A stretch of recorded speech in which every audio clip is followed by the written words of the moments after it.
Yeah, I feel you. But I want to ask you, right? How you feel about some of these news outlets reporting that, Jennifer Lopez, she was talking about Diddy when she said in her new documentary that she was in an abusive relationship. I personally don't believe it was Diddy. I personally, because I've never seen him in a situation other than pillow fighting or like that. And I know that he used to do that sometimes to mess with the younger girls and the girls he used to deal with. You know what I'm saying? But I never really seen him act that manner with Miss Lopez, with Jennifer. Not at all. I've never seen him in a situation whereas that I could believe that Miss Lopez was hit by him or roughed up by him at all. So what was he doing in the relationship that you disagreed with? It's no relationship I don't think is perfect, but I don't think that, you know, like when we just for instance, we we would come back to the studio and it'd be a bunch of girls in the studio. And he would try to convince her that because he's a superstar, he has to have a lot of girls around like that for his image. But Ms. Lopez been around the block a few times.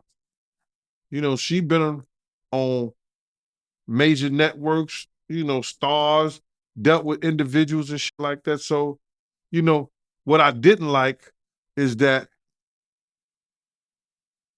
they used to tag team her on discussion about these girls and stuff that used to be around that used to be disrespectful. And they would try to be disrespectful to her. And I would be put in the middle of that bullshit sometimes. And then she'd be looking at me like, yo, Gene, when in fact,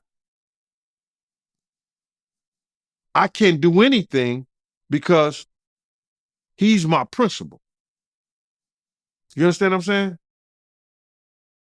That was it. I've never seen Puff rough her up or had a situation where she came out the room or she came out the room looking a certain way like she had been hit or she was upset in that manner. No. So tell me a situation where she was violated by a female. Well, we was in the studio and one of the young ladies was overheard saying that she ain't all that. So then Jennifer was about to go at her. So Puff told me to take her home.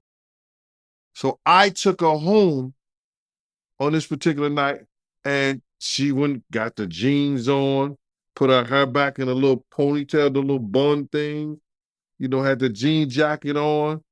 She might have Vaseline on her ears or whatever like that, sneakers. And she came back to the studio and Puff had got them girls out of there. You understand? But she act like that she was ready to do something. So then Puff had gave her a song. So they worked on the song. Then we end up going to a club called Eugene's and met up with Destiny Child and Jay-Z and Dame Dash before we ended up at the cafeteria later on that night. But she was gonna get at girls the business. From your point of view, right? Did you see any signs that Diddy and J Lo was going to break up? From your point of view, did you see the writing on the wall?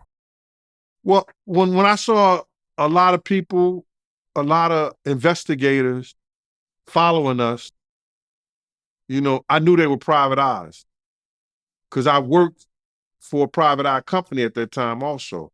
That was Elite Investigation on 29th Street between,